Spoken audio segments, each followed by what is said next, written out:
आपने कभी ये सोचा है कि किसी का बिजली का बिल 0 रुपया आ जाए, 0, और किसी महीने में 33 यूनिट से ज्यादा का बिल ही ना आए, और बंगला हो सांसद का, और वो भी ऐसा कि पीढ़ियों से जलवा जलाल शफीकुर रहमान बर्क, कितनी बार विधायक, कितनी बार सांसद, लोकसभा, राज्यसभा सब रह लिए, फिर जियाउर रहमान बर्क, उनके घर का हाल ये लग रहा है कि बिजली का कोई नया आविष्कार उन्होंने कर लिया, कोई नए ढंग की बिजली का जिसका मीटर से कोई लेना देना नहीं। सरकारी रिकॉर्ड में मामला नहीं आ रहा, लग रहा कोई नई बिजली बना ली क्या बर्क साहब ने, उसका इस्तेमाल कर रहे हैं।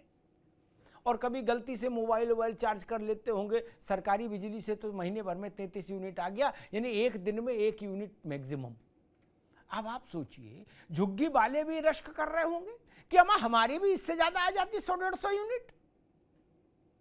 ये बर्क साहब ने कौन सा आविष्कार किया? अब उनके यहाँ मीटर भी बदला गया, पुराने जो उनके मीटर थे वो उखाड़े गए, नया मीटर लगा है स्मार्ट मीटर, और पुराने मीटर भेज दिए गए जांच के लिए। माना जा रहा है कि बहुत जल्दी बिजली विभाग संभल के सांसद जियाउर रहमान बर्क के खिलाफ मुकदमा दर्ज कराएगी, बिजली चोरी का, बिजली में हेरफेर का। एक और दूसरा विषय है, संभल में हुआ दंगा मस्जिद के सर्वे के दूसरे दिन, उसमें पुलिस ने जो एफआईआर दर्ज की है, उसमें जो आरोप बर्क पर लगाए गए हैं उनसे जुड़े तमाम साक्ष्य पुलिस ने जुटा लिए हैं, ऐसा बताया जा रहा है। आपको याद होगा, मुख्यमंत्री ने भी विधानसभा में कहा था कि संभल मामले में जो भी गिरफ्तारी हो रही है या जो भी गिरफ्तारी होंगी, सब साक्ष्य के आधार पर ही हो रही हैं और साक्ष्य के आधार पर ही होंगी। तो संकेत मिल रहे हैं कि बर्क के खिलाफ संभल हिंसा में संलिप्तता के साक्ष्य पुलिस ने जुटा लिए, और उसके बाद अब नंबर आता है गिरफ्तारी का। शायद इस बात की आहट बर्क साहब को मिल गई, इसीलिए जियाउर रहमान बर्क हाई कोर्ट गए, उन्होंने एक पिटीशन फाइल की और हाई कोर्ट से कहा है कि हमको गिरफ्तारी से राहत दी जाए, गिरफ्तारी से के खिलाफ हमको एक न्यायिक कवच दिया जाए ताकि उत्तर प्रदेश पुलिस हमारी गिरफ्तारी ना कर सके। इसका मतलब जियाउर रहमान को अपने ऊपर लटकता गिरफ्तारी का फंदा दिख रहा है साफ साफ। संभल की फिजा बदल गई है, और संभल ने पूरे देश की भी फिजा, उत्तर प्रदेश की फिजा बदल दी है। हो सकता है आगे चल के ये देश की फिजा बदल जाए। संभल केंद्र बिंदु हो गया है एक नई धारा का।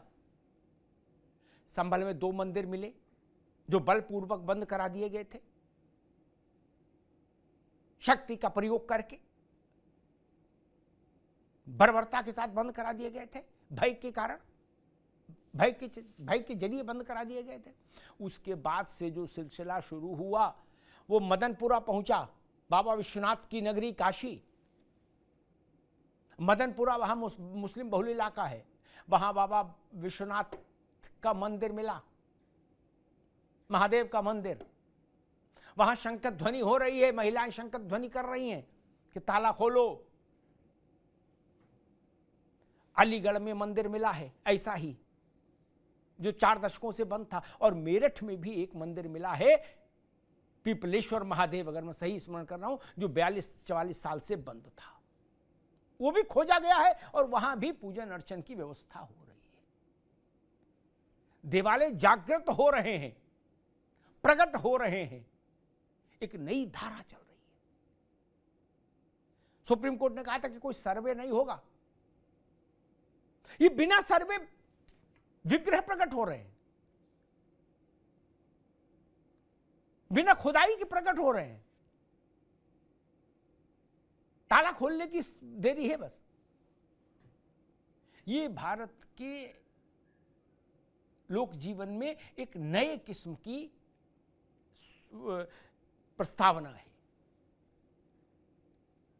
वो हर मंदिर खुलना चाहिए जो बलपूर्वक, बर्बरतापूर्वक आतंक के साए में बंद कर दिया गया, जहां के विग्रहों को, देवताओं की मूर्तियों को, विग्रहों को पूजा अर्चना से वंचित कर दिया गया और सनातन को मानने वालों को अपने देवता से दूर कर दिया गया। वो हर मंदिर खुलना चाहिए और वो सिलसिला संभल से शुरू हुआ है, मेरठ पहुंच गया, बनारस पहुंच गया, अलीगढ़ पहुंच गया।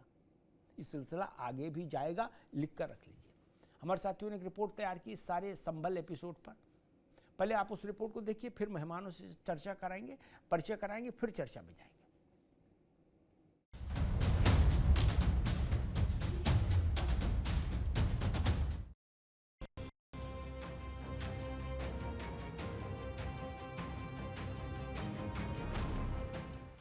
संभल के संग्राम में सपा सांसद जियाउर रहमान बर्क की मुश्किलें थमने का नाम नहीं ले रही हैं।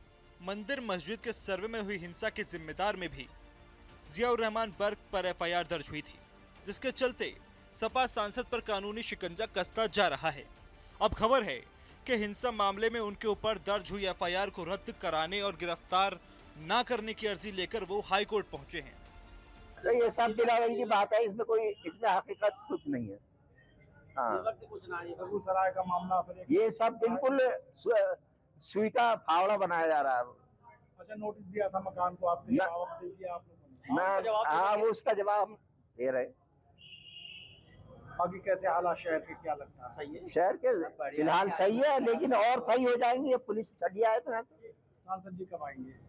सांसद जी अभी तो सत्र चल रहा है, उसके बाद ही आएंगे। दरअसल संभल में हुई हिंसा के मामले में पुलिस ने सख्त एक्शन लेते हुए सपा सांसद जियाउर रहमान बर्क के खिलाफ एफआईआर दर्ज की थी, जिसमें बर्क पर लोगों को भड़काने का आरोप लगाया गया था। अब बर्क इस मुसीबत से निकले भी नहीं थे कि बिजली के करंट ने बड़ा झटका दे दिया। मंगलवार को भारी संख्या में सुरक्षा बलों के साथ बिजली अधिकारियों की टीम ने संभल के दीपा सराय में बिजली चेकिंग अभियान चलाया था। इसमें सपा सांसद के यहां लगे मीटर में बिजली के यूनिट में गोलमाल का मामला सामने आया है। बिजली विभाग की टीम ने उनके पुराने मीटर को उतारकर नया स्मार्ट मीटर लगाया है और उतरवाए गए 0 यूनिट वाले मीटर लैब टेस्टिंग के लिए भेजे हैं। और तो और सोशल मीडिया पर एक बिल भी वायरल हो रहा है, जिसमें जुलाई से अब तक 0 बिल की बात कही जा रही है। यानी सीधे तौर पर आरोप बिजली चोरी के हैं।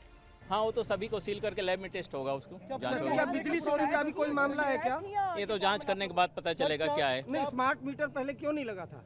ऐसा है कि पहले देखिए पुराने मोबाइल थे, फिर स्मार्ट मोबाइल आ गए, उसी तरह से मीटर भी पहले पुराने मीटर थे, अब सभी जगह पे स्मार्ट सिस्टम आ गया है, तो इससे पब्लिक को ये फायदा होगा। तो आप अपना बिल देख सकते हैं, उसमें कोई चोरी की संभावना नहीं रहेगी। मीटर आए तो जमाना हो गया, अभी इतनी देर क्यों लगा? नहीं, अभी हमारे यहाँ तो अभी लगना शुरू हुआ है पश्चिमांचल डिस्काउंट में। नहीं, सभी के जांच होता है, सभी मीटर। नहीं, कोई नोटिस की आवश्यकता नहीं, मीटर तो सभी को बदल है। नहीं, अभी तो कोई ऐसा मामला नहीं है। इतना ही नहीं, सपा सांसद जियाउर रहमान के नए बन रहे घर को लेकर भी नोटिस जारी किया गया है। आरोप है कि बिना नक्शा पास कराए ही घर के निर्माण का काम चल रहा है। इस सिलसिले में भी सांसद को नोटिस भेजा जा चुका है। वहीं कुछ दिन पहले उनकी गाड़ी से हुए एक एक्सीडेंट का मुद्दा भी फिर से संभल की फिजा में बाहर आ गया है, उसमें भी मामला दर्ज किया जा चुका है। वहीं जियाउर रहमान और समाजवादी पार्टी संभल में प्रशासन और सरकार पर उत्पीड़न के आरोप लगा रहे हैं। वहाँ न्यायिक जांच आयोग बना था, क्या उसकी रिपोर्ट आ गई है? और अगर उसकी रिपोर्ट नहीं है तो वो खुलासे कहाँ से हुए हैं? सिर्फ पुलिस के स्टेटमेंट को या अपने एडमिनिस्ट्रेशन की जो वाहवाही करता है मुख्यमंत्री की, उनके एडमिनिस्ट्रेशन की बात को सही मान लेना क्या सही है? और मैं मुख्यमंत्री जी का ध्यान आकर्षित करूंगा कि एफआईआर जो है वो क्राइम साबित नहीं करती है, वो फैक्ट और तथ्यों के आधार पर नहीं होती है, वो एक रिपोर्ट होती है, बाकी उसके बाद इन्वेस्टिगेशन होती है। एफआईआर से पहले इन्वेस्टिगेशन नहीं होती। मुख्यमंत्री जी को इस बात पर ध्यान देना चाहिए। बहरहाल संभल के दंगल में हर रोज एक नया एंगल सामने आ रहा है। आजम खान ने जहां संभल को रामपुर मॉडल कहा था, वहीं सपाई खेमे से कहा जा रहा है कि बर्क पर आजम खान की तरह शिकंजा कसने की साजिश हो रही है। कुल मिलाकर इन सब के बीच सवाल यह है कि बर्क पर जो कसा जा रहा है शिकंजा, क्या गिरफ्तारी का भी लटक रहा है फंदा? बड़ा सवाल यही है कि क्या जियाउर रहमान वर्क अगले आजम खां होंगे? सैकड़ों केस, जेल और कचहरी, बस 2 ही क्षेत्र बचते हैं फिर रहने जाने के लिए। क्या वो स्थिति बन रही है? मेहमानों साहब का परिचय करा दें। ओपी सिंह साहब हैं, भारतीय जनता पार्टी के प्रवक्ता। ओपी सिंह साहब का स्वागत है। अशोक यादव जी हैं, समाजवादी पार्टी के प्रवक्ता। अशोक जी का स्वागत है। रोहित अग्रवाल जी हैं, आरएलडी के प्रवक्ता। रोहित जी का बहुत स्वागत है। राजनीतिक विश्लेषक सुजाता पांडे जी हैं हमारे साथ। सुजाता जी का बहुत स्वागत। और कल हम लोग आज बहस शुरू करें उससे पहले एक जानकारी ये भी महत्वपूर्ण है कि कल संभल में भारतीय पुरातत्व विभाग की टीम जाएगी। आज जाना था, कुछ कारणों से नहीं पहुंची, कल पहुंचेगी और वो इस बात की पड़ताल शुरू करेगी कि जो 2 मंदिर मिले हैं, एक महादेव जी का और एक राधा कृष्ण का मंदिर, उन दोनों मंदिरों की वैज्ञानिक आधार पर इस बात की पुष्टि की जाएगी कि वो कितने पुराने हैं। इसलिए जिला प्रशासन ने इसका अनुरोध किया था, तो कल एएसआई की टीम वहां रहेगी। सुजाता जी, लग ऐसा रहा है कि अगला आजम खान जियाउर रहमान बर्क हो गए। देखिए, वर्क जी के लिए तो मैं यही कहूँगी कि एक पुरानी शायरी है जो कि कहते हैं कि ज़रूरत ही नहीं पड़ती कि खुद का तारुफ़ करें, उनकी हरकतें ही उनकी दास्ताँ बयान करती हैं। कहाँ गए थे एक मस्जिद पे उसकी बात कर रहे थे कि यहाँ पे खुदेगा नहीं, यहाँ पे खुदेगा नहीं, उसकी बात वहाँ पे संभा बाँधने की कोशिश कर रहे थे, तो बिजली चोरी का मामला निकल आया। बिजली चोरी का मामला निकल आया तो ये भी निकल आया कि मस्जिद के ऊपर ही सारा तंत्र बना के रखा हुआ था, वहाँ से 200-250 घरों को भी बिजली दी जा रही थी। तो आप समझिए कि एक सांसद जो कि संसद में उनकी पार्टी संविधान बचाओ का नारा लगाती है, बाबा साहेब अम्बेडकर की बात करती है, उनकी अस्मिता की बात करती है, नियम कानून की बात करती है, उनका खुद का सांसद एक बिजली कटिया मार के चोरी कर रहा था। ये कितनी मतलब हैरान करने वाली बात है कि और साथ ही साथ देखिए अमिताभ जी, राजनीति में ना इमेज का बहुत फर्क पड़ता है, चरित्र का, और स्पेशली सोशल मीडिया में जब ये चीजें वायरल हो जाए तो इसको वो कहते हैं कि लगा चुनरी में दाग, छुड़ाऊं कैसे, घर जाऊं कैसे। तो ये कभी उसकी कभी छूटता ही नहीं है ये। जैसे उनके एक बड़े नेता पे भी ये ऐसे ही कुछ आरोप लगे थे, उसके दस्तावेज भी आए थे कि टोटी चुराने के, कभी छूटे ही नहीं। कितनी सफाई देते फिर अखिलेश यादव हर मंच पे, हर कॉन्क्लेव में, लेकिन छूटे ही नहीं। तो वैसे ये उनके लिए एक बड़ा संकट की घड़ी है। मुझे लगता है कि वो बुरे फंसे। ये जो 440 वोट का करंट लग गया ना बिजली की वजह से, उनका पूरा राजनीतिक करियर तो मुझे डवाडोल दिखाई दे रहा है, क्योंकि इससे एक पार्टी पे भी एक छवि पे खराब असर पड़ता है, साथ ही साथ इस पे भी असर पड़ता है कि आप जो मुसलमानों की बात, रहनुमा की होने की बात करते हैं, उनके मुद्दे उठाने की बात करते हैं, आप उस सांसद के बारे में क्या कहेंगे जो खुद ही बिजली चोरी जैसी चीजें करता है। मतलब 200 गज का जो घर है, 3 मंजिला मकान, उसमें सिर्फ 4 kW का बिजली, उसका बिल जो है बीपीएल के जो गरीब है उससे कम मतलब किस स्तर का वो उनका राजनीतिक कार्यकाल होगा, इसकी तो सिर्फ कल्पना की जा सकती है। और मैं तो ये भी कहूंगी कि मुसलमान समाज को भी सोचना चाहिए कि ऐसे नेताओं के पीछे में रैली करने से पहले, क्योंकि ये अपने पे तो पट्टा लगाएंगे, उन पे भी पट्टा लगाएंगे। मैं रोहित जी के पास चलूं उससे पहले एक बात कहूं, बताया ही जा रहा है कि हास्यास्पद चीजें कि 2 किलोवाट का लोड ले रखा था। बताओ, जो फ्लैट में रहते हैं वो भी 3 किलोवाट, 4 किलोवाट, 5 किलोवाट लेते हैं भाई। 2 एसी हैं, 3 एसी हैं। सांसद जी के हाथ से पंखा चला जा रहा है क्या? नहीं ना। ठंडे पानी से नहा रहे पूरा सब परिवार, ठंडे पानी से वजू हो रहा? नहीं ना। और 2 किलोवाट में कौन सी साइंस डेवलप की? अब तो इसकी शोध होना चाहिए। खैर रोहित जी, संभल में इस वक्त करंट हाई है। मुझे लग रहा है संभल अपने में एक मॉडल हो गया है। संभल में 2 मंदिर मिले, फिर बनारस में एक मंदिर मिला, मदनपुरा में, और आज जब हम लोग चर्चा कर रहे हैं तो कुछ समय पहले एक मेरठ में और एक अलीगढ़ में इसी अवस्था का मंदिर मिला। 40 साल, 45 साल, 50 साल पहले बंद कर दिया गया। अब मुझे लग रहा है कि देवालय जागृत होने की एक प्रक्रिया शुरू हो गई है। देखिए अमिताभ जी, स्थिति बिल्कुल साफ हो चुकी है देश के अंदर कि मुसलमानों का तो सिर्फ नाम का प्रयोग किया जाता है। समाजवादी पार्टी के सांसद बिजली चोरी में पकड़े गए। अब आप कह रहे हो कि साहब अत्याचार हो रहा है मुसलमानों के साथ। भाई इसमें मुसलमानों का क्या लेना देना? इसमें धर्म कहाँ से आ गया? धर्म के नाम पे रोटियां क्यों सेक रहे हो? अपने आप को बचाने के लिए धर्म का क्यों ढाल लेके चल रहे हो? अब स्थिति साफ हो चुकी है। अब तो मुस्लिम समाज भी इनके साथ नहीं है। कुंदरकी देख लीजिए, कुंदरकी में रिकॉर्ड मतों से भारतीय जनता पार्टी का प्रत्याशी जीता है। मीरापुर देख लीजिए, हमारी प्रत्याशी 30,000 वोटों से जीत के आई है। तो भाई इनको तो अब मुसलमान भी नकार चुके हैं। अब तो मुझे लगता है कि समाजवादी पार्टी खाली मुसलमानों को बदनाम करने का काम कर रही है, क्योंकि मुस्लिम का तो कोई लेना देना ही नहीं है इस बिजली चोरी से। भाई ये तो सांसद सीधे सीधे इन्वॉल्व है। आप सोचिए कि जिस सांसद को पता हो कि साहब आज सरकार योगी आदित्यनाथ की है, जहां पे किसी तरीके का गमन घपला ये सब बर्दाश्त नहीं किया जाएगा, उस सांसद के यहाँ बिजली चोरी हो रही थी, उसके बाद ये कहते हैं हम डरे हुए लोग हैं। अरे भाई तुम कहाँ डरे हुए हो? समाज डरा हुआ है। ये किसका पैसा था ये जो चोरी कर रहे थे आप? ये क्या गरीब उत्तर प्रदेश की जनता का पैसा नहीं था? कैसे विकास होगा? आप आरोप लगाते हो कि बिजली विभाग दुरुस्त नहीं हो पा रहा है, 24 घंटे बिजली नहीं आ पा रही है। अरे जब ऐसे ऐसे चोर समाजवादी पार्टी में बैठे होंगे तो कहां से बिजली विभाग दुरुस्त होगा?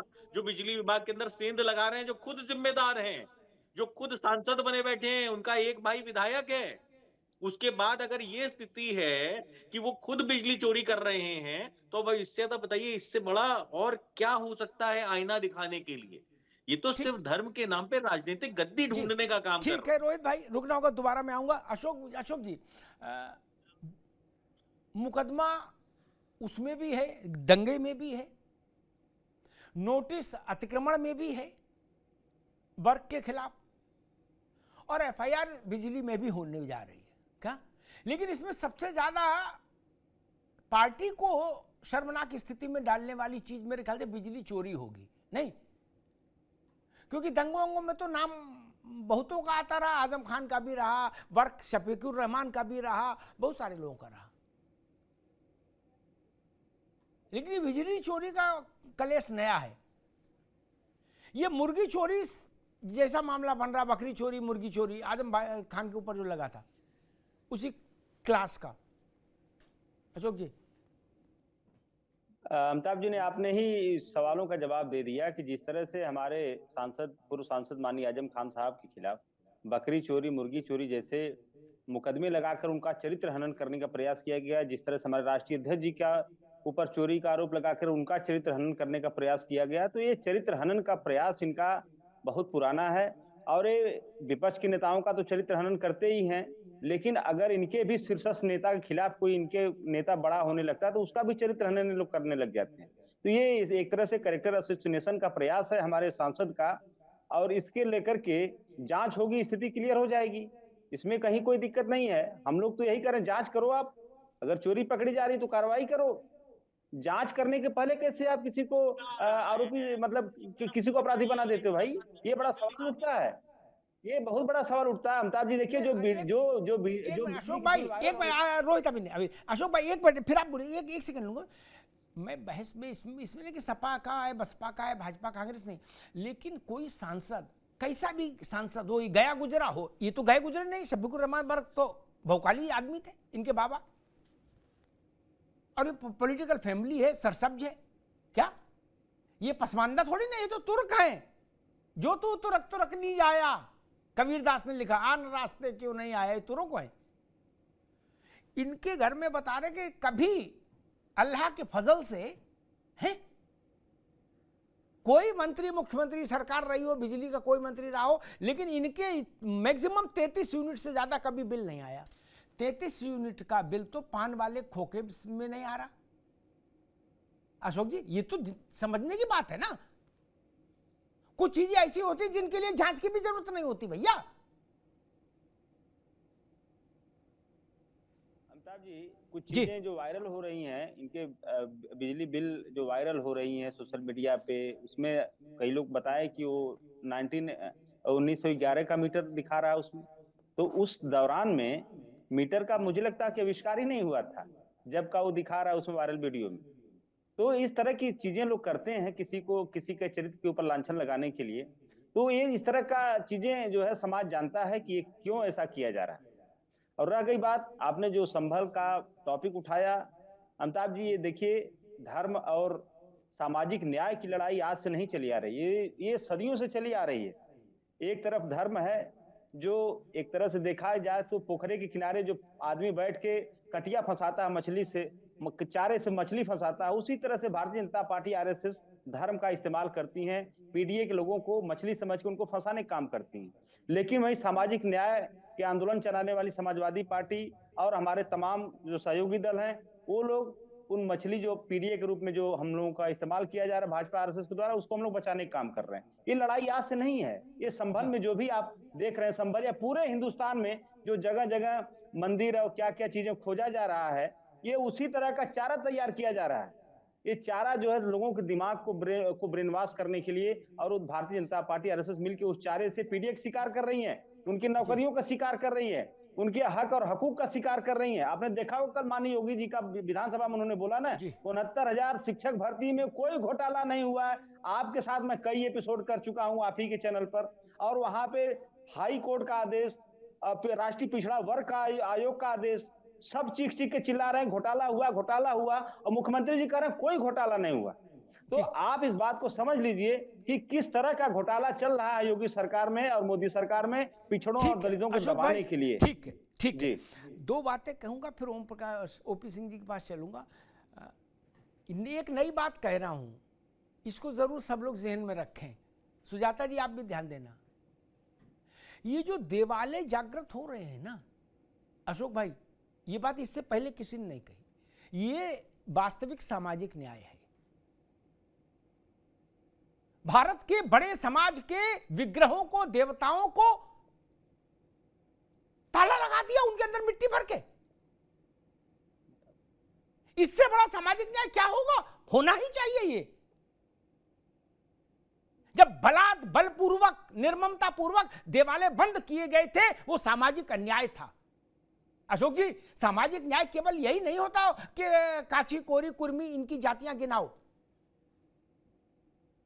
जो लोग संभल में मंदिर में आरती करने गए, मेरे पास उसके वीडियो आए, उसमें काछी भी था, कोरी भी था, कुर्मी भी था, वाल्मीकि भी था, धोबी भी था, नाई भी था। अशोक जी, वो पीडीए नहीं है। आप अपनी जनता को अलग से बनाएंगे क्या? देश के बाहर से कहीं से आदमी लाएंगे, बोले ये हमारा पीडीए नहीं ना। जैसे ये वर्ग चिल्लाते रहे, ये और इनके बाबा, कि हम भारत के नहीं है। बोलो कहां के हो? बोले हम तुर्क हैं, बाबर के बच्चे हैं। लो, वैसे कोई दूसरी पीढ़ी तो नहीं आएगी। वहां जो लोग हनुमान चालीसा पढ़ रहे थे इस बिकट सर्दी में, उसमें सब जातियों के लोग थे। मैं कहूंगा कि समाजवादी पार्टी को भाजपा से लड़ना ठीक है, लेकिन जो वहां जनता के चेहरे पर जो उल्लास दिख रहा था, भक्तों के चेहरे पर, उसमें सब जातियां थी, सारा भारत का एकत्व था। उस पर सवाल खड़े करेंगे तो फिर मुश्किल होगी राजनीतिक तौर पर। वर्ग की बिजली चोरी तो चलो एक कानूनी मसला है, चोरी की होगी तो जेल जाएंगे, कोई दिक्कत नहीं। हालांकि प्रथम दृष्टया लग रहा है कि चोरी है, लेकिन चलो, लेकिन ये विषय बड़ा है। इसको सामाजिक, ये कैसे कहा जा रहा है कि एक तरफ धर्म की बात है, एक तरफ सामाजिक न्याय? नहीं, यही धर्म की बात है, यही सामाजिक न्याय की बात है। सामाजिक न्याय धर्म से अलग कैसे हो सकता है?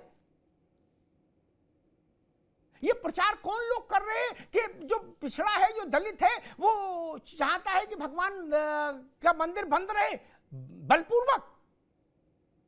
अगर हिंदुस्तान में मंदिर बलपूर्वक बंद रहेगा तो अफगानिस्तान में खोलेंगे क्या मंदिर? इस देश को उन लोगों से सतर्क रहना होगा जो ऐसा नैरेटिव बनाने की कोशिश करते हैं कि नहीं, मंदिर खुलेगा तो कुछ हाहाकार हो जाएगा, बंद रहे। क्यों बंद रहे? खुलना चाहिए, जागृत होना चाहिए। ओपी सिंह जी, अशोक जी कह रहे हैं कि भारतीय जनता पार्टी पीडीए और उसके जो मुद्दे हैं उनको छोड़कर एक नया नैरेटिव बनाने की कोशिश कर रही है, संभल से लेके बनारस और अलीगढ़ और मेरठ। वो कह रहे नौकरी, चाकरी, रोजगार, उसके विषय छोड़कर ये विषय। आपके डिबेट के दो विषय हैं जी।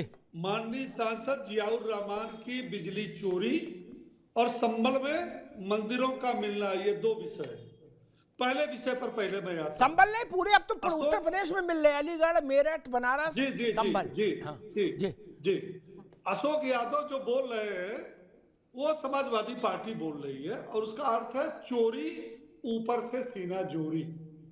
समाजवादी पार्टी जब अयोध्या कनौज के बलात्कारी के साथ खड़े हो सकते हैं, डकैत मंगेश यादव के साथ खड़े हो सकते हैं, माफिया डॉन मुख्तार अंसारी अतीक के साथ खड़े हो सकते हैं, तो जो बड़े बड़े अपराधी डकैत माफिया जिनको खड़ा होना सामान्य आदमी सामान्य पार्टी के लिए वो एक शर्मनाक है, जब समाजवादी पार्टी खड़े हो, तो ये तो समाजवादी पार्टी के सांसद है कौन, डॉक्टर जियाउर रहमान वर्क जी, ये सांसद, और वो आम नागरिकों से ऊपर है, क्योंकि आम आदमी और सांसद में अंतर होता है, उसके लिए दूसरा कानून, उसके लिए दूसरा कानून। अब जब ये कह रहे हैं, मुझे याद आया कि कह रहे हैं कि वो सांसद जी का ये लोग चरित्र हनन कर रहे हैं, लांछन लगा रहे हैं, उत्पीड़न कर रहे हैं, उसी तरह से कि जिस तरह से बहराइच में या संभल में उपद्रवियों ने जिस प्रकार से हमला करके उन्होंने 30 पुलिस कर्मियों को घायल कर दिया, वो क्या थे, मासूम थे और वो शहीद थे।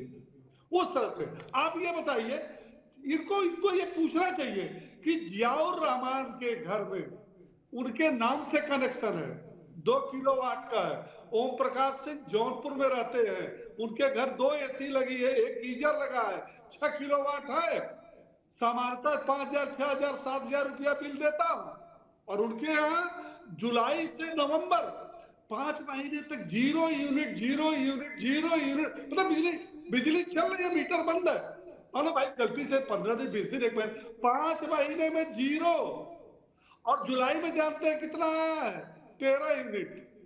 बाकी के जो 5-6 महीने हैं उसमें 35 यूनिट से ज्यादा नहीं आया, जबकि एसी भी है, गीजर भी है, कूलर भी है, सारे उपकरण है, और वाट कितने का, 2 किलोवाट का। और मालूम है जब ये बिजली चोरी इनकी पकड़ी गई तो कल बिजली विभाग ने डिजिटल मीटर लगाया, और कल शाम को लगाया, और आज सवेरे मालूम है कितना यूनिट उनके घर का गिरा है, 98 यूनिट। जो मासूम है जियाउर रहमान वर्क जी, उनके घर का 12 से 14 घंटे का बिजली का गिरा है 98 यूनिट। और जिस संभल के मासूमों की बात कर रहे हैं, उस संभल के लोगों ने 3-4 मस्जिदों पर अवैध ट्रांसफार्मर बना दिया था, और जो मुसलमानों के जो बड़े बड़े इलाके हैं उसमें बिजली की सप्लाई दी है समानांतर, और बकाया कितना है, 180 करोड़ वसूलने जाओ, उत्पीड़न। और दूसरी बात, अशोक यादव हो कोई हो, कल योगी जी ने विधानसभा में इस प्रदेश के मुखिया ने बड़ा स्पष्ट कह दिया, बहुत स्पष्ट कह दिया, जिन लोगों ने कल सुना हो कि संभल के जो गुनाहगार हैं, उन्होंने ये शब्द नहीं प्रयोग किया था कि हिंदू मुसलमान, संभल के जो गुनाहगार हैं उनके साथ कड़ी से कड़ी कार्रवाई होगी, और जिन लोगों ने संपत्तियों का नुकसान किया है उनसे वसूली की जाएगी। आप कहते हो कि 24 घंटे बिजली चाहिए और हम दे रहे हैं, पर हमारी सरकार बनी है मुख्यालयों पर, और सांसद आपका बिजली चोरी करेगा, और जब उसके खिलाफ मुकदमा कायम होगा तो आप बोलोगे उत्पीड़न हो रहा। अभी इनके पार्टी का एक कह रहा था कि उसकी जांच होनी चाहिए, मतलब उसकी वो जो है निर्दोष है उसकी जांच।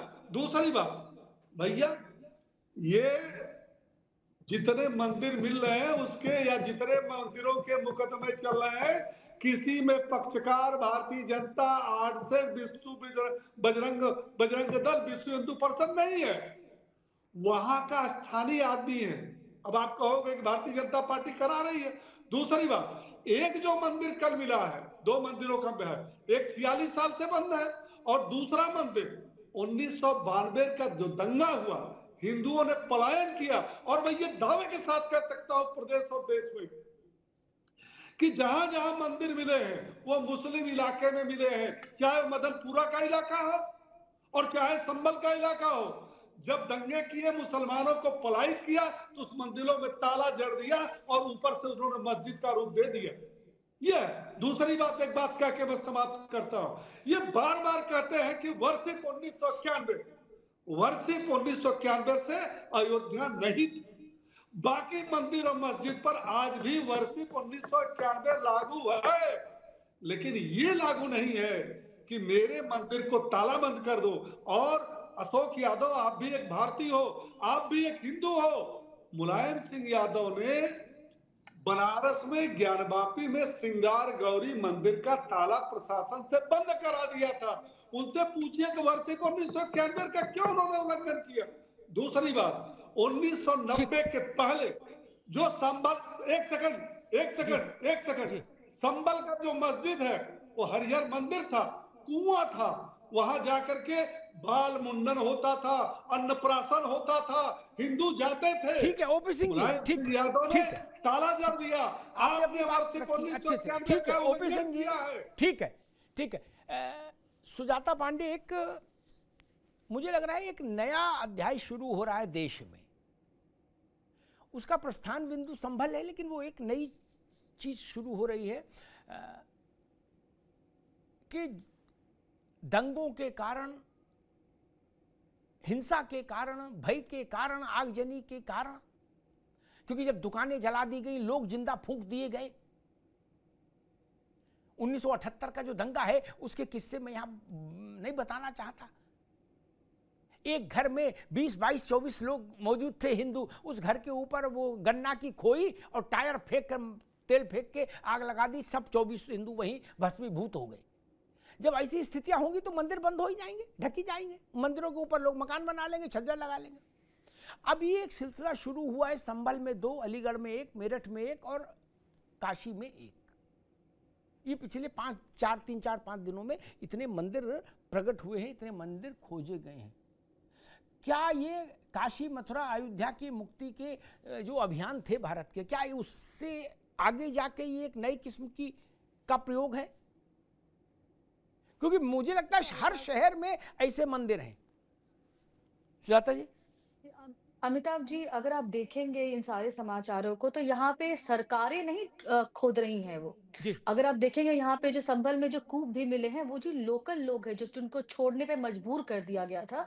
जिस पीडीए क्या ये नाम जपते रहते, उसमें पी और डी मतलब पिछड़ा और दलित वाले परिवार के ही लोग थे जिनको भगा दिया गया था जब वहाँ की डेमोग्राफी चेंज हुई।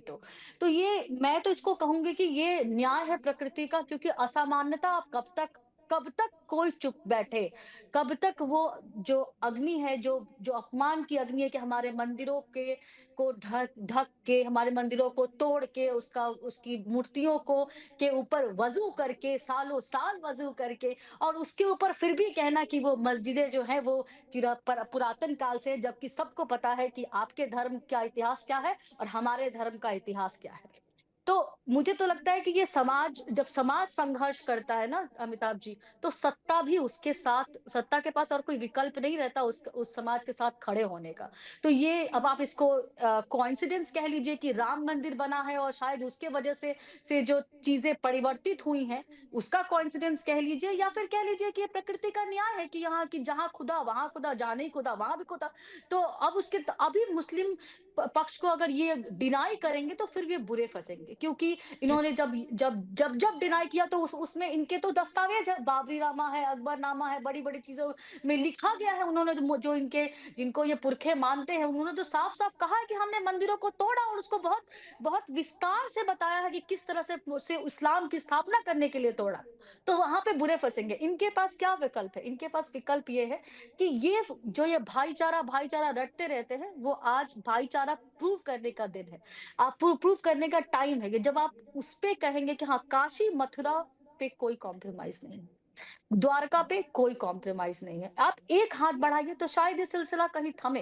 क्योंकि अभी आप कह रहे हैं कि लड़के ले लो, तो लड़के तो फिर एक मंदिर नहीं लेंगे, लड़के तो फिर 80,000 मंदिर लेंगे, उसमें कोई कॉम्प्रोमाइज, फिर आप उसको, कोई सरकार उसको रोक नहीं सकती, क्योंकि वो जनता जाके खोद रही है। जनता कह रही है कि हाँ, ये हमारे पुरखे। अब आप देखिए जो योगी आदित्यनाथ ने विधानसभा में कहा कि कुंदरकी में क्या हो रहा है, कि वहां का जो मुसलमान है वो कह रहा है कि हमारे पुरखे जो थे वो तो हिंदू थे। वो ये आज स्थिति यहाँ तक आ गई। संभल में भी जो लड़ाई हुई है वो कहाँ की लड़ाई, वो तुर्क और यहाँ के देसी मुसलमानों के बीच की लड़ाई है, वो भी यहीं से जाएंगी। और जिस दिन ये एहसास हो गया कि ये पुरखे भी ये भी हिंदू थे और जबरन इनका धर्म परिवर्तन कराया गया था, स्थिति बदल जाएगी। ठीक है, मैं हमेशा कहता हूं कि भारत में 99% मुसलमान और इतने फीसदी ईसाई, क्या ये कहीं बाहर से नहीं आया है? 4 पीढ़ी 5 पीढ़ी पीछे चले जाओ, कोई रामलाल है कोई श्यामलाल है। अब कोई पार्टी के पीछे खड़े हो जाओ, चाहे कोई राजनीति करो, लेकिन सच्चाई यही है। अंग्रेज तो सब चले गए थे, यहां इतने अंग्रेज छोड़ कर ईसाई इतने हो जाए? नहीं ना, सब भारतीय हैं। यहां की ईसाई की बातचीत, रंग रोगन देखो, त्वचा देखो, नहीं बताओ भैया, बड़ी सामान्य बात कह रहा हूं। हमारे यहां मिशन कंपाउंड था फरुखाबाद में, वहां के जो मित्र थे उनकी त्वचा हमारी त्वचा एक सी थी, वो तो यूरोपियन नहीं थे। और जियाउर रहमान बर्क को छोड़ दें तो संबल भर में तुर्क नहीं मिलेगा कोई, क्या? आबादी तो 80% है मुसलमानों की संबल में, इसलिए इसमें कोई झगड़े की बात ही नहीं।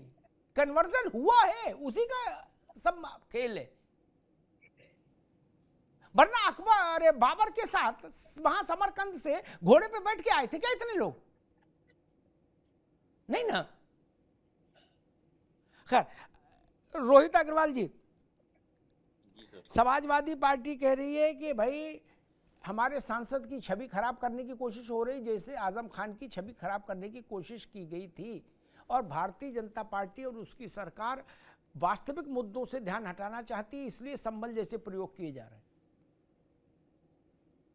नहीं, हम तो कह रहे हैं, समाजवादी पार्टी के प्रवक्ता यहाँ पे बैठे हैं, हाथ कंगन को आरसी क्या, पढ़े लिखे को फारसी क्या। भाई अपने घर का बिल दिखा दें कि भैया इनका 200 रुपए का आ रहा है, 250 रुपए का आ रहा है, 300 रुपए का आ रहा है, कितने का आ रहा है। अपने घर का बिजली बिल अभी दिखा दें ऑन स्क्रीन और बता दें कि भैया भाई साहब हमारा देखिए 400 रुपए का बिल आ रहा है, तो हमारे सांसद जी का अगर 800 आ रहा है तो क्या फर्क पड़ता है भाई। सांसद के घर पे तो थोड़ी व्यवस्थाएं ज्यादा बेहतर होंगी ना। और बाकी वो जो 98 यूनिट का बिल आया है 24 घंटे में, वो तो भाई साहब जाड़े के दिनों में आया है। गर्मी में जब धमाधम एसी चलेंगे तब तो स्थितियां कुछ और ही। 12 घंटे में 98 यूनिट है। 12 घंटे में जो 98 यूनिट आया वो तो जाड़े के दिनों में आया है, जब गीजर वीजर नहीं चल रहा होगा, बंद कर दिया होगा कि भैया मीटर लगा है आज।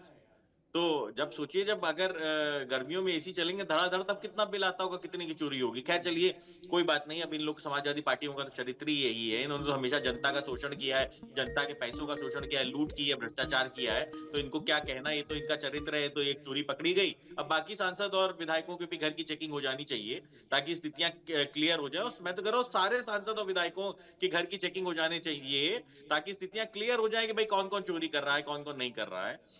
दूसरी बात यह है कि ये सब कह रहे हैं कि साहब 1991 का प्लेसेस ऑफ वर्शिप एक्ट है। अच्छा ये बताओ, प्लेसेस ऑफ वर्शिप एक्ट लाने की जरूरत क्यों पड़ी थी? क्या कोई मंदिर के नीचे मस्जिद निकल रही थी क्या, या सिर्फ मस्जिदों के नीचे ही मंदिर निकल रहे थे? तो स्थिति ये भी एक समझना पड़ेगा, जो कांग्रेस लेके आई थी प्लेसेस ऑफ वर्शिप एक्ट, ये लेके क्यों आई थी? ये भी तो जवाब देना चाहिए आज कांग्रेस को और समाजवादी पार्टी को। क्या दबाना चाह रहे थे, कौन सी खुदाई रोकना चाह रहे थे जो आप प्लेसेस ऑफ वर्शिप एक्ट लेके आए थे? तो स्थितियां यहां भी क्लियर है। और एक और बात बहुत आजकल चल रही है, पीडीए पीडीए पीडीए पीडीए। वो बांग्लादेश में जो हिंदू काटे जा रहे हैं वो सब सवर्ण है ना, सब ठाकुर, बामण, बनिया, कायस्थ, उसमें कोई पीडीए का तो प्रत्याशी नहीं है। पिछड़ा दलित, भाई साहब सारे पीडीए के प्रत्याशी हैं उसके अंदर। वो पिछड़े और दलित ही हैं जो बांग्लादेश में खून जिनके शरीर से बह रहा है, तब भी आवाज नहीं निकल रही है अखिलेश यादव के मुंह से। हिंदुस्तान में वोट लेने के लिए पीडीए को जोड़ोगे और बांग्लादेश में जब पीडीए कट रहा है तब क्यों नहीं आवाज निकल रही आपके मुंह से? ये भी तो जवाब दे दो। तो बांग्लादेश में बहता हुआ खून दिखाई नहीं पड़ रहा है, पर राम मंदिर का बहता हुआ 2 बूंद पानी दूरबीन से दिखाई पड़ रहा है। ये कौन से धर्म की राजनीति आप करना चाहते हो? जरा बता दो जरा समाजवादी पार्टी वालों, हमको समझ में नहीं आ रहा। वो सुन रहे हैं, वो जवाब देंगे। अशोक जी, एक चीज है कि भाई आपके नेता ने कहा कि खुदाई मत करो, ये खुदाई से हिंदुस्तान का नुकसान होगा। क्या मैं उनकी बात से सहमत हूं, असहमत हूं, लेकिन वो विषय नहीं। विषय ये कि उनकी बात मान ली गई, क्या अब खुदाई तो नहीं हो रही। ये तो बिना ही खुदाई के 5 मंदिर प्रकट हुए हैं, कहीं फावड़ा नहीं चला। और कुएं की खुदाई पर रोक नहीं है। वो तो अखिलेश जी ने नहीं कहा था कि कुएं की खुदाई मत करो। कुआं पाट लिया, कुआं खोलना चाहिए। तालाब और कुआं पाटे क्यों जाएंगे? स्वाभाविक बात है। नहीं, ये बिना खुदाई के 5 मंदिर प्रकट हुए हैं, 2 संभल में, एक बनारस में, एक अलीगढ़ में, एक मेरठ में। और वो मुगलों ने, औरंगजेब ने बंद नहीं किए थे ना, नादिर शाह ने नहीं किए, खिलजी ने नहीं किए। वो मुस्लिम बहुल इलाकों में मुस्लिमों के आतंक के कारण बंद हुए थे। अशोक जी, देखिए अमिताभ जी, आपने कबीर दास का बात किया। उन्होंने एक दोहा लिखा था कि माला फेरत जुग भया फिरा न मन का फेर, कर का मन का डार दे मन का मर का फेर। तो ये भारतीय जनता पार्टी कहाँ फंसी हुई है? अरे अभी एक अंग्रेजी का एक वर्ड है हिपोक्रेसी, जिसको हिंदी में कहेंगे कि उच्च नैतिक व्यवहार का ढोंग करना। कमोबेश यही स्थिति संसद में कल देखने को मिली। अमिताभ जी, जो बात मैंने शुरू किया था धर्म की लड़ाई और सामाजिक न्याय की लड़ाई के बीच का ये सब लड़ाई चल रही, जो आज आप देख रहे हैं, यही लड़ाई। एक अर्ज किया था मैंने, एक संशोधन अर्ज किया था कि मंदिरों को जागृत करना ही भी सामाजिक न्याय है। ये कैसे नहीं सामाजिक न्याय भाई? जी जी, ठीक है अमिताभ जी। अरे आप हिंदू समाज के मंदिर बंद कर देंगे रंगबाजी में? ये सामाजिक न्याय नहीं है, सामाजिक न्याय नहीं है क्या? इस अन्याय का प्रतिकार होना ही चाहिए। इसको आप पहले तो ये कहो कि हाँ ये भी सामाजिक न्याय है। जो मंदिर जागृत हो रहे हैं आप ये कहो कि ये भी सामाजिक न्याय है, तो फिर मैं आपके साथ सहमत हूं। अमिताभ जी, देखिए कल संसद में आपने देखा होगा जो बात, जैसे गाना है कि दिल की बात जुबान पे आ जाना। अमित शाह जी के दिल की जो अंदर की बात थी, जो आरएसएस भाजपा के दिल के अंदर की बात थी, अंबेडकर को गाली देने वाली बात, पीडीए को गाली देने वाली बात, वो आपने कल संसद में देखा। हिपोक्रेसी उनका चेहरे से उतर गया अमित शाह जी के। उन्होंने क्या कहा? अंबेडकर अंबेडकर फैशन हो गया है, भगवान का नाम लो 7 पीढ़ियां तर जाएंगी, स्वर्ग में चली जाएंगी। स्वर्ग तो एक हाइपोथेटिकल बात है, लेकिन अंबेडकर जी को पढ़कर, उनके विचारों को पढ़कर हम दावा करते हैं कि आपकी 7 पीढ़ियों का जीवन स्तर सुधर जाएगा। अमित शाह जी, अंबेडकर की बात, शिक्षित बनो, संगठित रहो, संघर्ष करो, उनकी आदर्शों पे चलकर 7 पीढ़ियों का जीवन स्तर सुधर जाएगा। लेकिन स्वर्ग तो किसी ने देखा नहीं हो, हाइपोथेटिकल बात में हम लोग नहीं जाते। वो हिपोक्रेसी का नकाब कल अमित शाह जी के चेहरे से उतरा, और न सिर्फ अमित शाह जी, पूरे भाजपा और आरएसएस के चेहरे से उतरा कि कितने घोर विरोधी हैं अंबेडकर जी के और पीडीए के। दूसरी बात, आपने हमारे जो है रोहित भाई ने कई सारी बातें कही, चोरी डकैती लूट न जाने क्या क्या समाजवादियों से जोड़ा। मैं ज्यादा कुछ नहीं कहूंगा, बस एक बात कहूंगा कि चौधरी साहब पूरे जीवन भर किसानों के लिए संघर्ष करते रहे अमिताभ जी, लेकिन उन्हीं के जनरेशन का व्यक्ति जो आरएलडी चला रहा है, पूरी आरएलडी किसानों की हत्या की सौदागर बन गई। किसानों की हत्या का सौदा कर लिया उन्होंने मोदी जी के साथ जाकर के। किसानों की हत्यारी मोदी सरकार के साथ शामिल हो गए और ये हम लोगों को जो तमाम तरह की बात सिखा रहे हैं। तो अगर जो व्यक्ति, जो पार्टी किसानों के हत्या का सौदा कर ले, उससे बड़ा नीच कोई करते रहोगे क्या? अरे किसानों के लिए तो हम जो सौदा करने वाली आरएलडी से नीच कोई पार्टी नहीं हो सकती। जो चौधरी साहब की विचारधारा, चौधरी साहब की विचारधारा रही, किसानों के लिए पूरा जीवन उन्होंने समर्पित कर दिया। अमिताभ भाई, किसानों के लिए चौधरी साहब ने पूरा जीवन समर्पित कर दिया, और उन्हीं पीढ़ी से आने वाले जयंत चौधरी और उनकी पार्टी किसानों की मौत की सौदागर बन गई। शर्म आनी चाहिए समाजवादी पार्टी का गठन करने वालों, अगर बैठे हुए यहाँ पे किसानों की मौत का सौदा कर लिया, तुम लोग शर्म नहीं आ रही है? किसानों की मौत, दोनों को रोकेंगे। एक अशोक भाई रुकना होगा। एक तो स्थापना ये, एक तो बात ये कि एनडीए शासन में है, तो ये बात अटल सत्य है कि बिना किसानों के बड़े भारी समर्थन के कोई माई का लाल सरकार नहीं बना सकता। चाहे सपा कुछ कहे चाहे बसपा कुछ कहे, इससे कोई फर्क नहीं पड़ता। क्या इसका मतलब भाजपा के नेतृत्व में राष्ट्रीय जनतांत्रिक गठबंधन को भारत के किसानों ने चुनाव में भरपूर आशीर्वाद दिया, इति सिद्धम, ये सिद्ध हो गया। क्या कांग्रेस को 99 सीटें मिली, इसका मतलब भारत के किसानों ने, दलितों ने, पिछड़ों ने, फिर से इस रिपीट कर रहा हूं, देश के दलितों ने, किसानों ने, पिछड़ों ने, अशोक जी, इंडिया अलायंस को आशीर्वाद नहीं दिया, इसलिए वो सरकार में नहीं। इसमें तो कोई लोचा नहीं, ये तो पत्थर पर लिखी लकीर है। और एक बात अंबेडकर जी की आई, गाली कहां दी गई, मैं कल से सुन रहा हूं, कल से ढूंढ रहा हूं, वीडियो 20 दफा सुन चुका, गाली कहां दी गई मैं तो नहीं सुन पाया, लेकिन कहे सब विपक्षी रहे गाली दी गई अंबेडकर जी को, गाली तो दी नहीं गई, मैंने भी सुनी थी स्पीच। लेकिन एक उदाहरण याद दिला देता हूं, फिर ओपी सिंह जी के पास जाऊंगा। गाजियाबाद में एक सभा थी अशोक भाई, क्या उसके मंच पर अखिलेश जी भी थे, क्या, और भाषण देने आए मोहम्मद आजम खान, क्या, तो आजम खान ने कहा कि जानते हो बरखुरदार सबसे बड़ा भूमाफिया कौन है? बोले ये अंबेडकर, इसकी एक उंगली ऐसे रहती है ना, ये खाली पड़े प्लाट की ओर इशारा करते हैं। क्या जब आजम खान ने कहा तो लोग हंसे और मंच पर बैठे लोग भी हंसे। अशोक जी, मंच पर आजम खान ने कहा, ये कोई बड़ी बात नहीं मेरे लिए, क्योंकि आजम खान ऐसी बहुत सारी बातें कह चुके, वो भारत माता को डाइन बोले थे, बाद में मुकदमा चला, तो जो भारत माता को डाइन कह सकता है वो अंबेडकर को कहां छोड़ेंगे? लेकिन मंच हंसा था। अशोक जी, किसी ने ऐसी बात बोली क्या अंबेडकर जी के लिए आज तक? नहीं ना। इससे गलत बात कुछ हो सकती थी क्या? अंबेडकर बाबा साहब को भूमाफिया बता दिया माइक पर।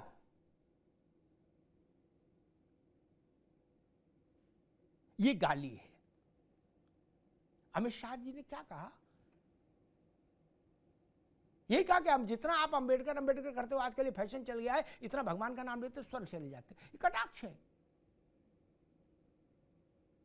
ये विपक्ष पर उनका कटाक्ष था। लेकिन किसी ने बाबा साहब को भूमाफिया कहा नहीं ना, और जिसने भूमाफिया कहा वो आज भी आपका स्टार प्रचारक है। इसलिए और इतिहास में कुछ चीजें कड़वी होती हैं, वो भी डिलीट नहीं होती, ना अच्छी डिलीट हो सकती है ना खराब। इतिहास की यही खूबी है। ओपी सिंह जी, आपने भारतीय जनता पार्टी को, अरे समाजवादी पार्टी को सुना, क्या कहेंगे? वो कह रहे हैं कि आपके मन की बात होठों पे आ गई, नकाब उतर गया, चेहरा सामने आ गया। जी हाँ, बात तो बिल्कुल अशोक जी ने सही कहा कि 2014 से इस देश के सामने किसका कैसा चेहरा है वो जनता देख रही है, और उस हिसाब से जिस चेहरे को पसंद कर रही है उस चेहरे को वो अपना आशीर्वाद दे रही है। अब उस आशीर्वाद को ये बेचारे कभी ईवीएम को दोष देते हैं, कभी कुछ दोष देते हैं। खैर बात दूसरी, आपका जो डिबेट चल रहा था आफ्ताब जी, इसमें 2-3 मैं सत्य बातें कहना चाहूंगा, अगर कोई इससे इनकार कर दे। बड़ी चर्चा चली मंदिर पर, मस्जिद पर, इस पर। पूरे भारत में किसी भी मस्जिद या चर्च या उसको गुरुद्वारा को तोड़कर पूरे भारतवर्ष में एक भी मंदिर नहीं बना है, एक भी मंदिर नहीं बना। ये बताने की जरूरत नहीं कि मुसलमानों ने कितना तोड़ा, एक भी नहीं बना। दूसरा, किसी मंदिर के सामने से किसी भी सरकार में ईद बकरीद किसी भी त्योहार में मंदिर या हिंदू बाहुल्य क्षेत्र से जो इनके जुलूस गए हैं, किसी पर पत्थर लाठी डंडा आज तक किसी हिंदुओं ने नहीं चलाया है।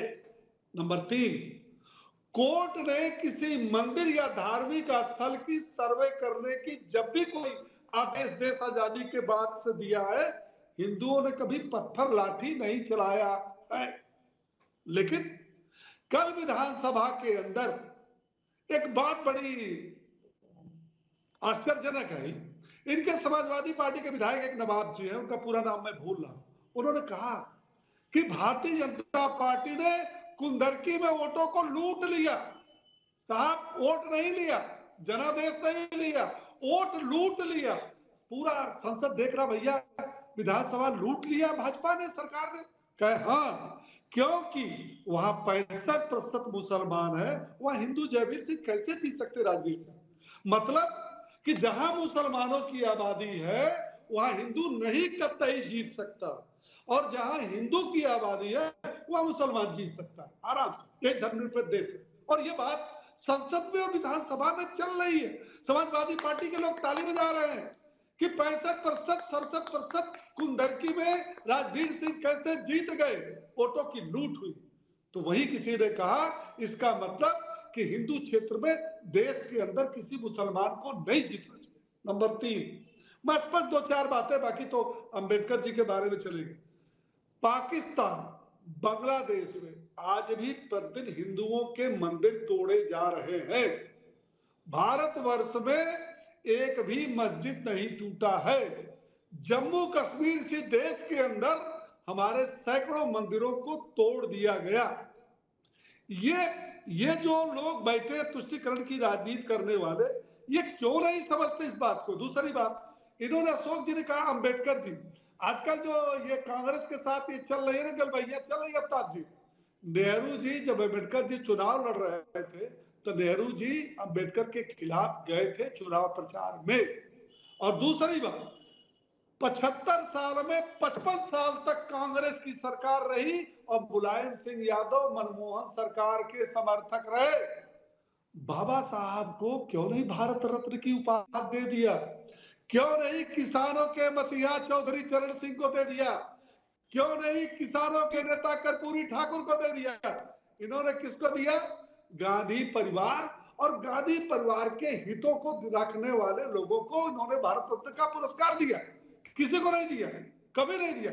और जिस पीडीए की बात करते हैं, द्रौपदी मुर्मू का विरोध किसने किया? ठीक हो सिंह, वो भी तो एक दलित थी, आदिवासी थी, आप पीडीए का नारा लगाते हो। आगे बात, तो आपने क्यों द्रौपदी मुर्मू का जो है आपने विरोध किया? ठीक है ओपी सिंह भाई, अभी रुकना होगा, एक समय कम, एक आखिरी प्रश्न। सुजाता जी, क्या देश में आज तक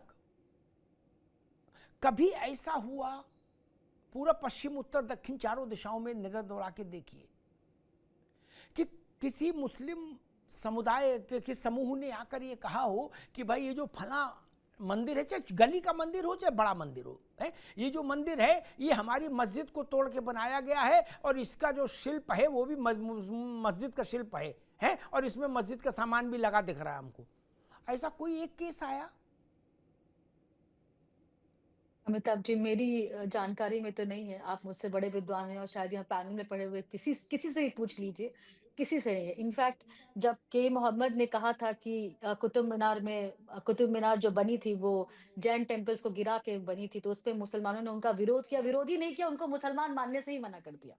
जब जाकिर हुसैन ने कहा कि वो सरस्वती की पूजा करते हैं, तो मुसलमानों ने कहा कि वो मुसलमान नहीं है, वो बुत परस्ती करते हैं, हम उनको मुसलमान नहीं मानते। जब अब्दुल कलाम ने माँ सरस्वती की बात की है, एक सहस्त्रता की बात की, तो मुसलमानों ने कहा कि वो उनके हीरो ही नहीं।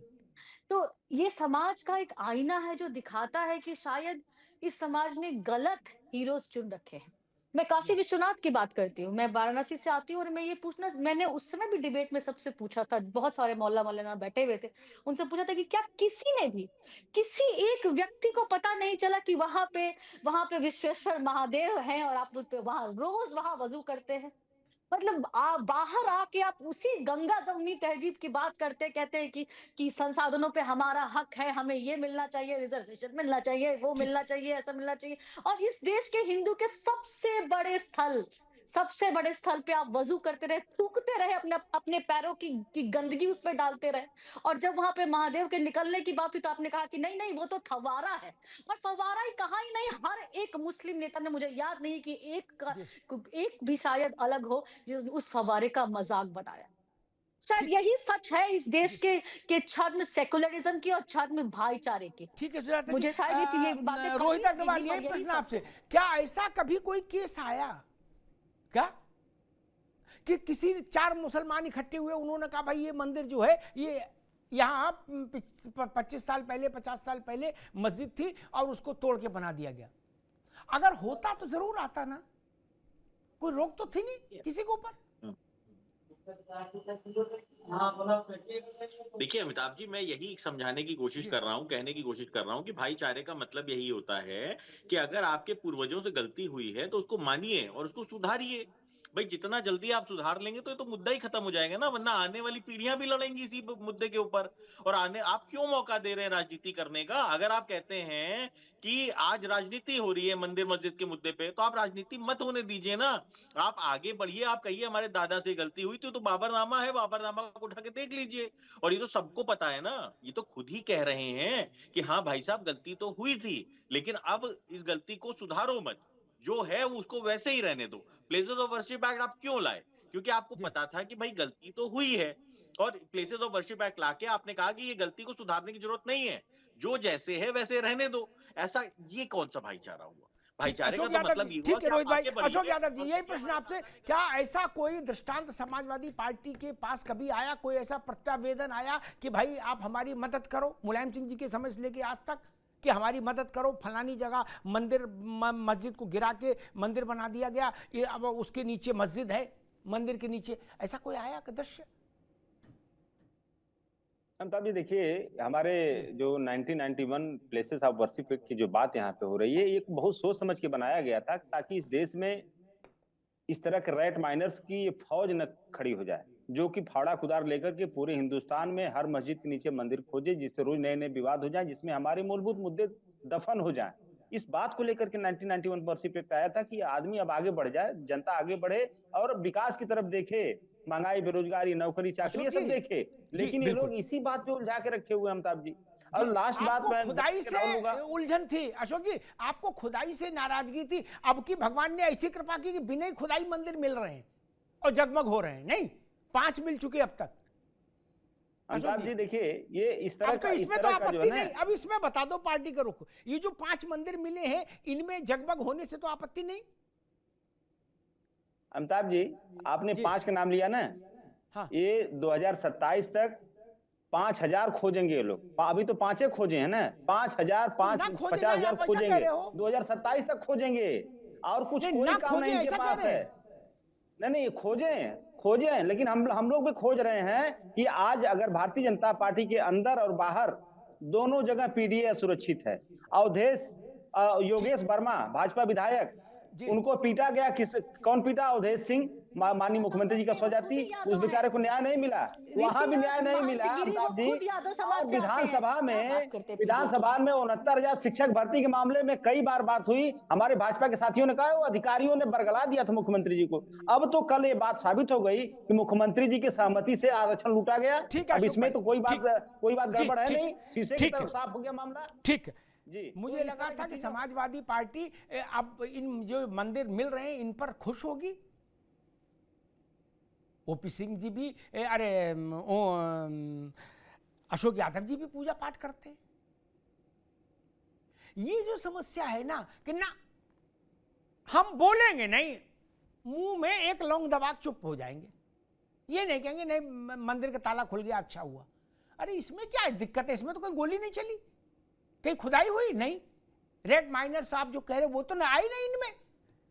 इसीलिए मैं कह रहा हूं ठाकुर की लीला देखो, उन्होंने आपकी बात का मान रखा, ठाकुर ने, ठाकुर मतलब परमपिता, उनने कहा भाई अब ऐसी व्यवस्था करो बिना खुदाई के बिना कचहरी के मंदिर मिले। अब आप इसमें भी राजी नहीं हो, इसमें तो खुश होना चाहिए था, आपको कहना चाहिए था गुड, ये अच्छा है। बर्क को क्या समस्या है? उन मंदिरों से कोई समस्या है क्या? और क्यों समस्या हो? गजब बात है, कोर्ट के जरिए हो, खुदाई हो, सर्वे हो तो पत्थर चलाएंगे, ये मिल जाए तो इसके लिए प्रशंसा न करेंगे। ओम प्रकाश जी, समाजवादी पार्टी कह रही है कि 27 तक आप 5000 मंदिर प्रकट कर देंगे, अभी 5 हुए हैं, यानी 4995 मंदिर अभी और है लिस्ट में। ये गलत बता रहे हैं। 80,000 मंदिरों को तोड़ करके पूरे देश में मस्जिद बना है, 75,000 हम छोड़ देंगे, लेकिन 5,000 का तो पता लगा ही लेंगे, ये बिल्कुल सही है। मैं एक बात कहना चाहता हूँ अफ्ताब जी, ये बार बार वर्षिप 1991 वर्षिप एक्ट की बात करते हैं। मैं पूछना चाहता हूँ कि 1991 वर्षिप एक्ट का उल्लंघन कहाँ हुआ है, पहले ये बताएं।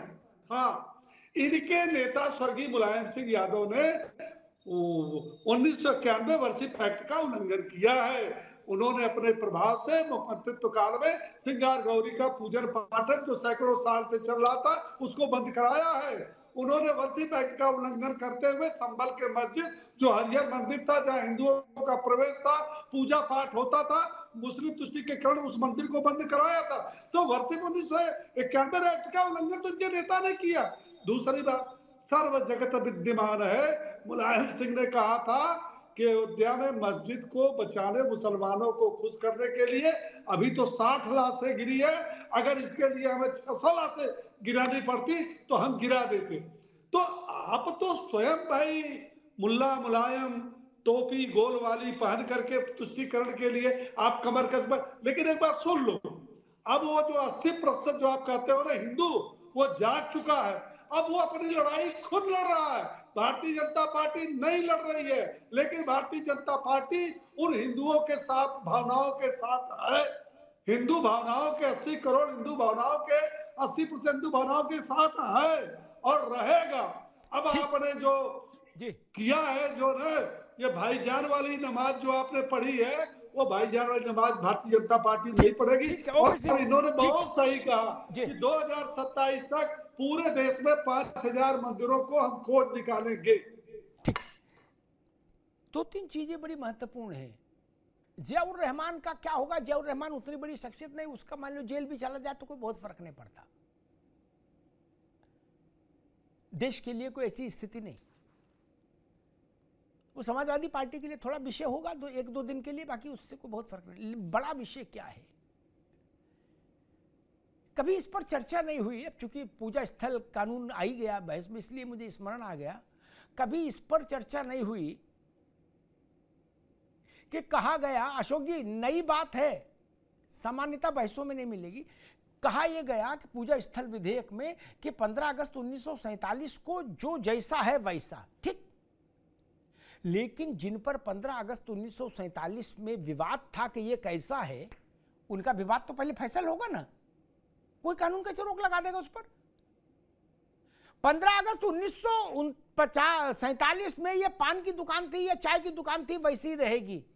मैं कह रहा हूं चाय वाले का भी दावा था, पान वाले का भी दावा था, तो क्या करें? फिर तो फैसला तो करना पड़ेगा ना पहले कि चाय है कि पान है, मंदिर है कि मस्जिद है, ये तो तय होगा ना। इसी बात को चंद्रचूड़ ने कहा था कि नेचर तो तय हो। वही बात मैं कह रहा हूं। 15 अगस्त 1947 को ज्ञानवापी काशी विश्वनाथ की प्रकृति क्या थी? मुसलमान कहते थे ये मस्जिद है, और इस देश का 100 करोड़ हिंदू कहता था ये बाबा विश्वनाथ का आंगन है। कौन फैसला करेगा? कोई फैसला करेगा ना, या उसमें काली चादर डाल देंगे? मथुरा जब मंदिर गिराया केशव देव राय का औरंगजेब के समय में, उसके बाद से हिंदुओं ने कभी उसको ईदगाह नहीं माना। 15 अगस्त 1947 को भी नहीं मानते थे। तो कौन फैसला करेगा? कोई तो करेगा ना। बिना फैसले ताला नहीं लगने देंगे ना, यह अन्याय है। बिना फैसले कोई माई का लाल ताला लगा भी नहीं सकता, ये जान लीजिए, कोई नहीं लगा सकता। तय तो हो, और तय कौन करेगा? नेता तो नहीं कर सकते, तय तो अदालत ही करेगी, सुप्रीम कोर्ट ही करेगी। दूसरी एक बात, इस देश में ये कोई, किसी देश में आपने ऐसा सुना कि कानून इस आशा में बना हो? अशोक भाई कभी इस पर भी विचार करिए कि कानून इस आशा में बना हो कि नहीं हुआ तो गलत, लेकिन अब चुप पे रहो। ऐसा नहीं होता। कानून क्या एमएलए एमपी है क्या कि ना समझो, बात को समझो, ठंड रखो, ऐसा तो नहीं है कानून। कानून तो वस्तुनिष्ठ होना चाहिए। पूजा स्थल कानून क्या कहता है? भले ही किसी पूजा स्थल को गिराकर दूसरा पूजा स्थल उस स्थान पर बनाया गया हो, अच्छा जी आप हमसे कह रहे हो कि ये कानून मानो कि भले ही तुम्हारे मकान को रोहित अग्रवाल ने गिरा के अपना बना लिया हो, लेकिन तुम चुप पे रहो। क्या? क्यों? बोले भाई और चारा दोनों नाराज हो जाएंगे। है गंगा और जमुना का भी व्हाट्सअप आ गया है कि ना इसमें नहीं बोलना, नहीं ना, किसे मान लेंगे? जब कानून खुद कह रहा है कि ऐसा हुआ। और एक और चीज अशोक भाई, किसी विद्वान ने ये नहीं पूछा, कोई भी कानून ले लीजिए उसमें जो मूल शब्द होते हैं उनकी व्याख्या होती है साथ में, कानून ड्राफ्ट ऐसे ही तैयार होता है। क्या इस पूरे एक्ट में सुजाता जी, इस पूरे एक्ट में प्लेसेस ऑफ वर्शिप क्या कौन से माने जाएंगे ये कहीं बताया ही नहीं गया। बोलो सियावर रामचंद्र की जय। क्या किसी कानून में माइनर लिखा जाता है तो उसमें स्टार बना के नीचे उसकी व्याख्या होती है कि माइनर का मतलब क्या है। क्या इसमें पूजा स्थल विधेयक कानून, पूजा स्थल क्या है बताया ही नहीं गया। एक और बात, मुसलमान तो पूजा नहीं करते, मुसलमान तो पूजा करते नहीं। इसका मतलब ये कानून उनके लिए नहीं था, केवल हिंदुओं के लिए था। और अशोक भाई कह रहे थे ये कानून बहुत बड़ा कानून है, बड़ा पवित्र कानून है, और बहुत सोच विचार के लगे। अशोक भाई, हम उस वक्त एक रिपोर्टर के नाते पार्लियामेंट कवर कर रहे थे। क्या? और बड़ी शिद्दत से कवर, सोच विचार के नहीं लाया गया था, अफरा तफरी में आपाधापी में लाया गया। तो मेरी आंखें गवाह हैं। क्या हम आप किसी दिन चाय बैठेंगे तो हम बताएंगे कैसे लाया गया था, क्या कैसी फजीयत हुई थी इसको लाने में। बोले यार बना दो, चाहे जो बना दो, क्या अभी के लिए कलेश काटो। नरसिंह राव बहुत प्रेशर में थे, इसे सोच विचार के नहीं, सोच विचार के बनता तो सबसे पहला काम होता कि प्लेसेस ऑफ वर्शिप एक्ट से संसद का क्या आशय है ये बताया जाता उस दस्तावेज में। पढ़ लीजिएगा कहीं बताया गया हो तो। और किसी मुसलमान से आप ये कहला दो कि हम पूजा करते हैं, क्या तो हम मान लेंगे। तो जब पूजा ही आप नहीं करते अभी देख तो वर्शिप का छोड़ो, जाओ, नहीं तो फिर क्या इसमें चक्कर पड़े। केवल भारत हिंदू के लिए बनाओगे क्या? ना जी ना, ऐसा भाईचारा मंजूर नहीं। एक दूसरी बड़ी बात कि इतने बड़े देश में कभी ऐसा आपने सुना कि किसी धर्म के लोगों ने आकर ये कहा हो कि हमारा धर्म स्थल हिंदुओं ने तोड़ के वहां अपना धर्म स्थल बना लिया? नहीं ना, आज से नहीं अशोक भाई, 2,500-3 हजार का इतिहास देख लीजिए। भारत ने कभी किसी धार्मिक स्थल को तोड़कर अपना धार्मिक स्थल बनाया हो कहीं? नहीं, कहीं नहीं। और नहीं तो कम से कम जहां जहां समाजवादी पार्टी मजबूत है वहां तो लोग ऐसे मुकदमे ले ही आते कि भैया यहां मंदिर मस्जिद के ऊपर बना दिया।